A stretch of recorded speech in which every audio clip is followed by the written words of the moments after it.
बड़ी खबर आ रही है, नीतीश के बेटे मंत्रिमंडल में शामिल नहीं होंगे। नीतीश के बेटे को मंत्रिमंडल में शामिल नहीं किया जाएगा।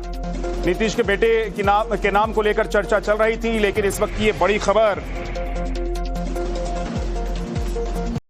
नीतीश के बेटे मंत्रिमंडल में शामिल नहीं होंगे।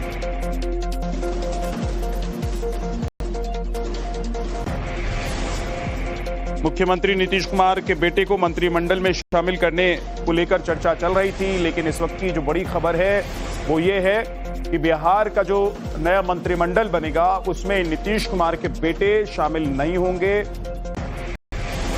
मुख्यमंत्री के नाम को लेकर अभी सस्पेंस बरकरार है, लेकिन इस वक्त की जो बड़ी खबर है वो ये कि नीतीश कुमार के बेटे को मंत्रिमंडल में शामिल नहीं किया जाएगा। ये बड़ी खबर नीतीश के बेटे को लेकर, जिनके नाम की चर्चा पहले चल रही थी और कुछ लोग ये मांग कर रहे थे कि नीतीश कुमार के बाद नीतीश कुमार के बेटे को मंत्रिमंडल में शामिल किया जाए।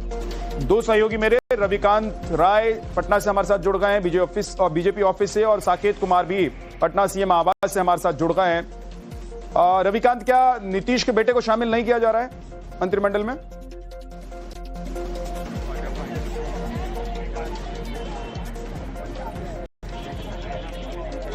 देखिए विद्या, इस वक्त मैं भारतीय जनता पार्टी के मुख्यालय के ठीक बाहर हूं। जो अभी तक खबरें आ रही हैं कि ललन सिंह को जिम्मेदारी सौंपी गई थी नीतीश कुमार के बेटे को मनाने के लिए कि वो मंत्रिमंडल का हिस्सा हों, लेकिन अभी तक इसी वजह से मैं आ रहा हूं आपके पास। साकेत का रुख करते हैं एक बार। साकेत के पास कुछ अहम जानकारी है। साकेत, बताइए।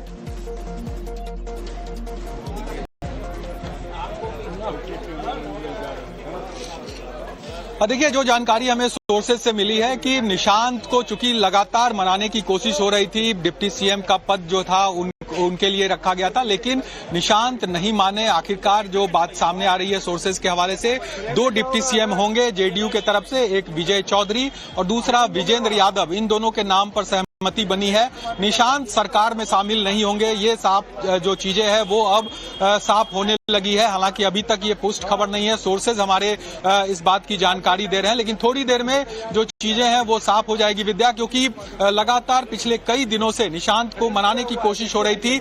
निशांत इस बात पर नहीं मान रहे थे कि वो अभी राजनीति में तुरंत आए हैं, तो ऐसे में एक बड़ा पद और सरकार के अंदर उनकी भागीदारी हो, ये वो नहीं चाहते थे। वो उनका कहना था कि वो संगठन में काम करेंगे और जिस काम के लिए उनको लाया गया है पार्टी को एकजुट रखने के लिए, उस काम में वो लगेंगे, सरकार का हिस्सा नहीं बनेंगे। और यही वजह है कि निशांत नहीं माने, जो हमारे सोर्स बता रहे हैं। और दो डिप्टी सीएम के तौर पर जेडीयू के दोनों वरिष्ठ नेता हैं, विजय चौधरी जो नीतीश कुमार के भी बेहद करीबी है, एक और दूसरे विजेंद्र यादव, उनको जिम्मेदारी दी गई है। और साथ ही साथ दो जो कह सकते हैं जातियों को साधने की भी कोशिश है। यादव जाति से आते हैं विजेंद्र यादव और दूसरा विजय चौधरी जो कि सवर्ण जाति से आते हैं, तो जातियों के समीकरण को भी सेट करना है। तो इस लिहाज से इन दोनों को डिप्टी सीएम का पद दिया जा सकता है, जो हमारे सोर्स बता रहे हैं।